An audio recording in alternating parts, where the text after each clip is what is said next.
Indo Myanmar ngamkhaida sambal khaba gi thabak kaibu kayoibagi utung ohobogum hotrong horabra ngamkhai paring da khaba sambal kakthatuna amang ta thogalamle Union Lengakna Ministry of Home Affairs ki makhada lebagasi ngamkhai da illegal immigrants sing changlakpa thingbada natana mayai kaba drugs sing amasung logi wangmada khushu khulai sing pushilakpa thingnanabagi pandamda chahi kharagi mamangdagi Indo Myanmar ngamkhai paringi manipur ga tainaba sarukta sambal khabagi thabak chathar khrabasu sambal kharaba matungda masibu ngak senanaba mathau taba security personnel sing deploy tawdabadagi sambal asigi gi meter chamaga yankhai dagi chani rom sanga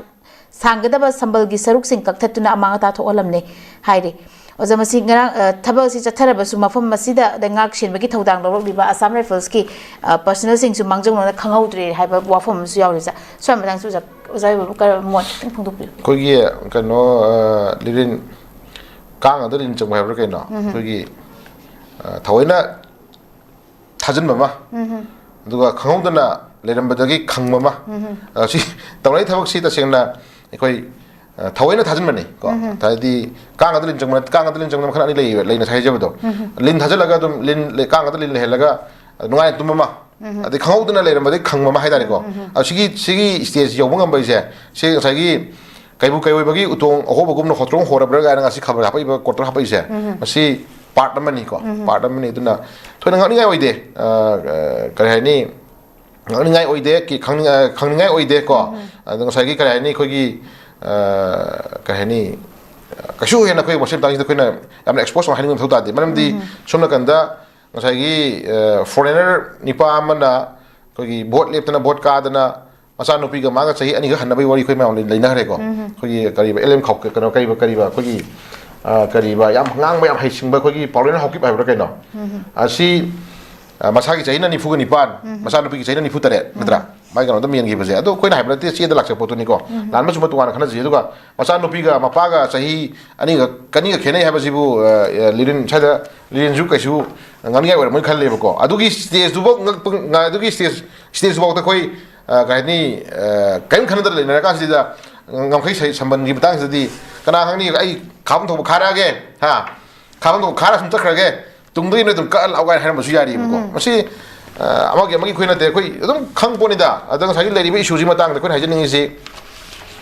kana na tawuno kana na kai oi da tawri bu na ba simadi khoi puchen chengom changi ko puchen chengom changi khoi hajin ngi si ngak tang gi kana na ba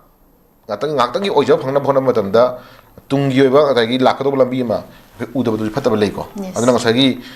community ama khak natana moina pami ba ai hajek particular mi odi panjaroi ko kana go mi khana pami magi apam du phangna khona matamda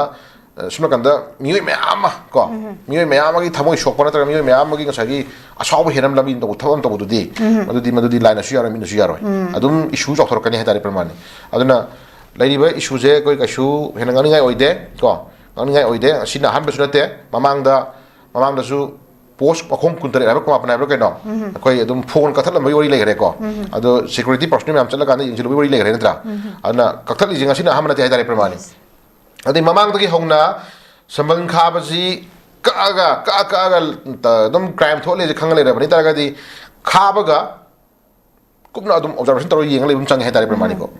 adugi damakta tolop chaung na bijudana tolop chaung na thamdan pa chahandana adu dong ngak seluro border nga uro adu miyam yo bel thoi lan thunga uro thari personal security ma'am je ke dole ge question ni ko ngani ata tai fatana once in a blue moon akhoi marakta tarome ga habdun amani ko sigi sambalji kakhatle manghal le ga boy je ngasina hamna te ma du sokre ba mko ma du ko amroni uzare tajare ko police ma'am la aga na ching pathak gi chingdana sar phel leiba ko asar phan chingna leiba du makhada yungba pareng ka amega in tawba security personnel laga makhong photo namri wari khoi ure mang ko adana ahar na te sina ko ngan ka shu oide adum sidi adum tawle rani ko adum tawle rani mase yana jabagi ma maganoni ko yana jabagi ma maganoni mathau ni aduna sai ira khai jini thamoi sengom changi ko thamoi sengom changi leba khanom changi ai tolo khotang udabidang sagi first ai lebak kan dia de habduma habam chang khanom changi ko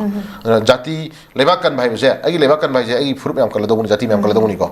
praja yam kala doguni aduna praja yam kan bhai si first lebak ko na khona badu ne bulu reitra ana praja yam kan ge na khan bi ba lebak kan bi ge khan bi badu ma mioi me amna ngasi thok to changi ko ana खितंग थमोय Sherpa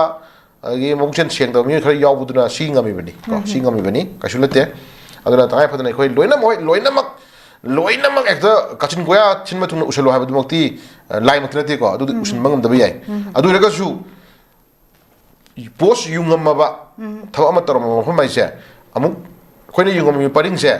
tang chingna ba khara khangni dana ko lerin ko aduna yungam mi pot khara se horen se kakhat lam bayai natra kana side noi ta khara le gai se dum masagi sense na khara usum chang mane ko tawdri ba mahum da di 파워게라 zat게라 코케라 좀 동안 오리마니 타박 하우질라 보칭도디 빠링신도디 마도 아슈감 야우드나 뭐 세나 cep점장 해달 벌마니고 아나 자기 에코이 또 공도 떠오래 कोई जो आगे centre की लुचिंग बजिंगी हंदा की time बाउंडा kilometre चनी चखुम जे कोई खा दे दे को तू गेरा खोन केरा कोई खा लोरे हाय यार ममी तो मो मदा कोई खाम तो खा लोरे am kata लोरे खंग दे हमें फिर चक दुना दी माने बानु सिदि चिंग दे दना प्रमाण हाजि खारी बॉर्डर से याम लुरै से खारी बॉर्डर से कोई not only for से कोई illegal immigration की होबा दुगुंबा ngसागी थिंगना बगिना तेओसी international border ने बको लेबा आम कोई मणिपुर की लेबा boundary area सी लेबा आम का पृथ्वी आम का लेबा आम की पृथ्वी की लेबा आम का फाउना बया दना बा खारी boundary मने बको ओ तारा का छाई area से दिदा boundary area हजन बगाई से असुम अवांग मगे ददी वरिनी कनो लिरिन boundary हजन बदा लेबा आम का मनुंगी लालोगी वा तोखरो